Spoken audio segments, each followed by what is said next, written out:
Vietnam, um, we didn't have censorship as we did in Korea.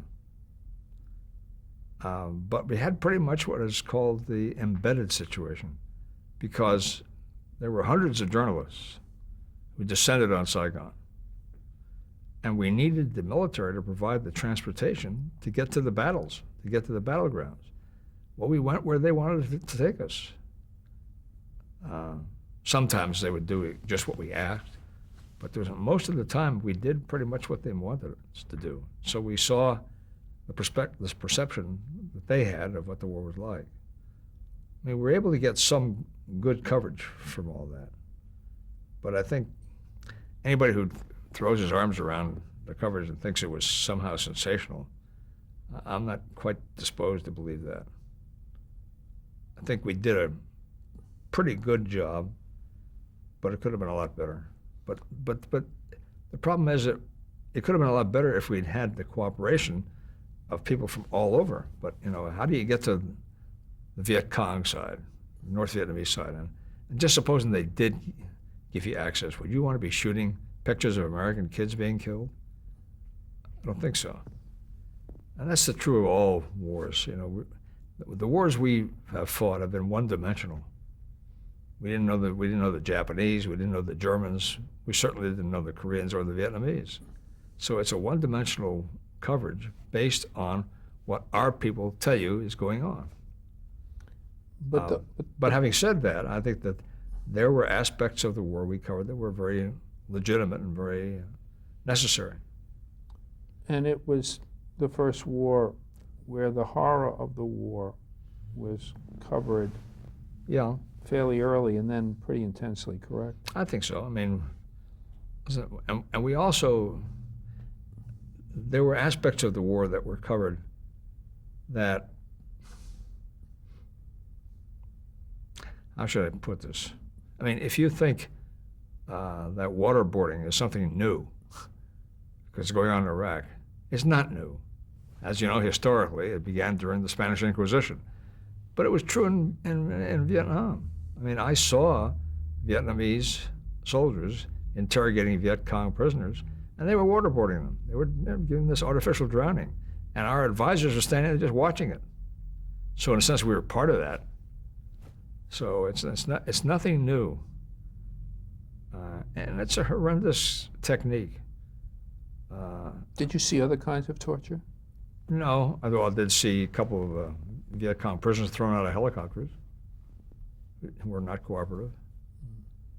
And I'm sure that there are and there were other aspects of, I covered this court-martial trial in Vietnam, which I may have told you about, I'm not sure. During the Tet Offensive, right after the Tet Offensive, there was a Marine squad outside of Hue, city of Hue, and the Marine unit was not overrun, but most of its commanding officers were shot or killed, and a young corporal, the highest ranking guy in the group, was put in charge of them. And he was very heroic. He'd won a Purple Heart. He'd won a Bronze Star. When the North Vietnamese closed in on us, he called in friendly artillery on his own unit and beat off the North Vietnamese. And the commanding officers back at the battalion had heard all this. They're going to put him in for a Medal of Honor for his heroic commitment to the welfare of his troops and the way he handled everything. Well, the next morning, he led a patrol into a nearby hamlet. And to show you what a war does to you, this case is very typical of the horrors of war. They confronted 5 farmers who were carrying grain, and they asked for identification. The farmers just showed them their cards. The card said Vietnam Cong Hoa. Well, Vietnam Cong Hoa means Republic of Vietnam. But they saw Viet and Cong, they said, oh, they're Viet Cong. Well, they took 2 of them behind the a house and they executed them. And if they were still alive, they gave them a coup de grace. And they went back and they found the other three Vietnamese, or 4 Vietnamese, and they shot them or beat them or cut their throats and then threw their bodies in a river and hand grenades on top to try to blow them up. Now you say, well, how could this be? How could American kids do this? Because people don't realize that war destroys all sense of reasonableness, logic, conduct, discipline. These things go by the board in a war, all war. I'm sure that someday, and maybe it has happened already, there's going to be stories that will come out of World War II showing you the brutality that we used in conflict with the Japanese. I was up in Arizona one year talking to a doctor, psychiatrist, who had interviewed several Navajo Indians who were Marines in World War II. One of them was a particularly notorious case. And he was explaining, he said, this kid just never got over the experience in World War II. He was in Taiwan, Tinian or Saipan, big battle. When it was over, the commanding officer had him go through the bodies of the dead Japanese and take the gold out of their mouths. Now, this is the kind of thing we accuse the Nazis of doing in World War II. But here we're Americans. He was an American. He never got over it. Had you covered the My Lai story? Yeah, I covered the aftermath of it. But actually, this story I'm telling you about was a follow-up to My Lai. Uh-huh.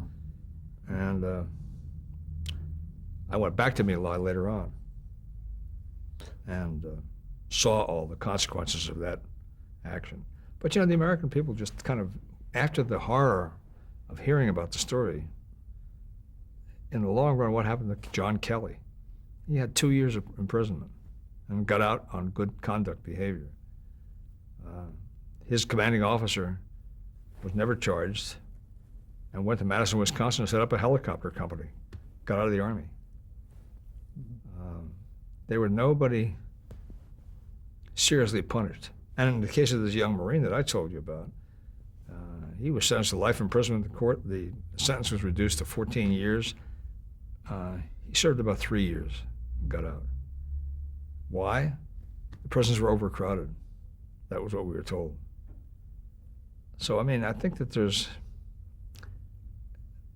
American people really don't have a contract with reality about war. Well, I got to know a lot about their family, that one guy. They were innocent people from a small town in Ohio, in Indiana. How could you do this to our boy? He volunteered to serve his country. He's been wounded. He wouldn't do anything like that. And that's the way it went. Where were you during the Tet Offensive? In Saigon. In Saigon? Yeah. Yeah, it was, and there it was. We were reporting it, and we were reporting the fact that this was a turning point. Was it a turning point? We don't know, but it certainly was a dramatic turning point in the sense that we saw an American embassy invaded by Viet Cong, and the action we saw was an action that portrayed what seemed to be a Viet Cong victory, and it wasn't.